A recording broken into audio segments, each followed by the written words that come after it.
After the last sword is drawn, what happens to the battlefield? As the dust settles, eerie silence replaces the chaos of war. Crows feast on the fallen, but who are the shadows in military gear that roam the night?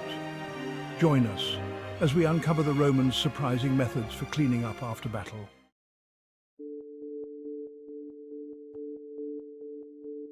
The Romans were not just masters of warfare, but also of what came after. The chaos of battle left behind a grisly scene, wounded men crying out in pain, the dead scattered across the field. The first priority? Saving lives. Roman medics, known as medici, were highly trained and stationed near the front lines, ready to provide immediate aid to the injured. This rapid response was crucial in maintaining the fighting strength of the legions. These medics were equipped with tools and remedies that rivaled modern battlefield medicine in their effectiveness. Their quick actions could mean the difference between life and death, ensuring that the army could continue to march forward.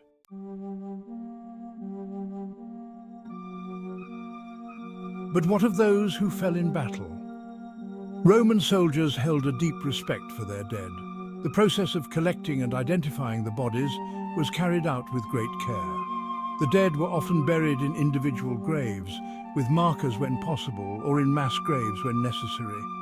This wasn't just a matter of honor, it was a practical necessity. A battlefield left littered with corpses was a breeding ground for disease, a threat that could decimate entire legions if left unchecked. Honoring the dead also served to maintain morale. Knowing that they would be cared for in death gave Roman soldiers a psychological edge, an assurance that they would not be forgotten. I feel nauseous, believe me. Never had a lot of shit come easy. No Roman campaign could afford waste. After the dead were cleared, the next task was to recover any usable equipment. Weapons, armor, shields, and even the enemy's gear were meticulously collected. The Romans were experts in making the most of what they had. Everything of value was either repaired or melted down to create new arms. This practice of salvaging ensured that the legions were always well equipped, regardless of the challenges they faced. This efficient recycling process was a testament to Roman ingenuity. It also served a strategic purpose, denying the enemy any chance to reclaim their equipment or resources.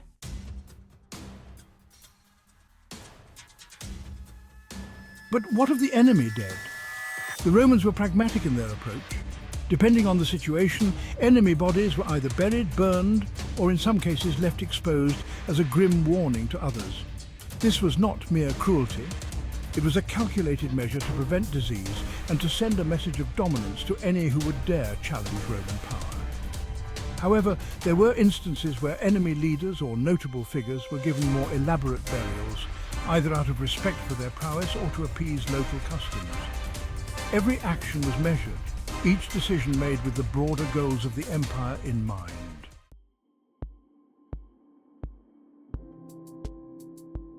Among the shadows on the battlefield were the Lixae, the unsung heroes of the Roman war machine.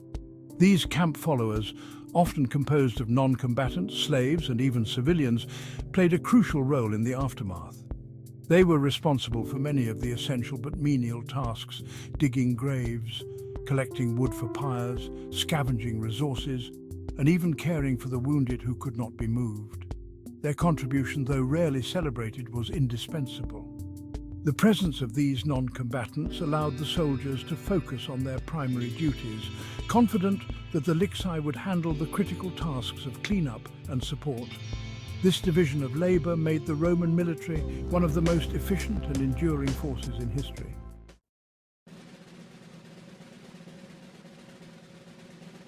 Once the dead were buried and the battlefield cleared, the Romans didn't just move on, they secured the site.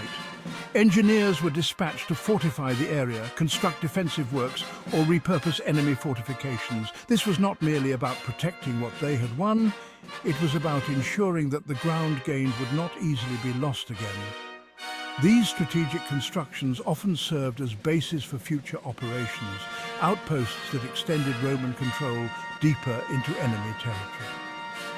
The Romans understood that holding land was as important as taking it, and their post-battle efforts reflected this deep understanding of military strategy.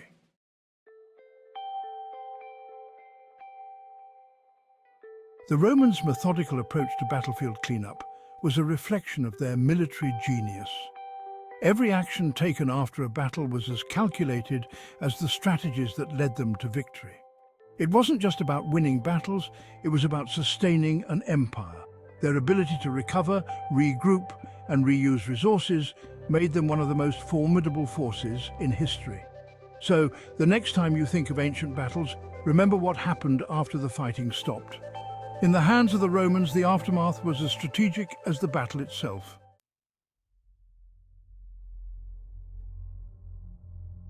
History often remembers the battles, but it's what happens after that truly shapes the future. If you enjoyed this exploration into the lesser-known aspects of Roman military life, don't forget to like, comment, and subscribe. Join us next time as we continue to uncover the secrets of the ancient world.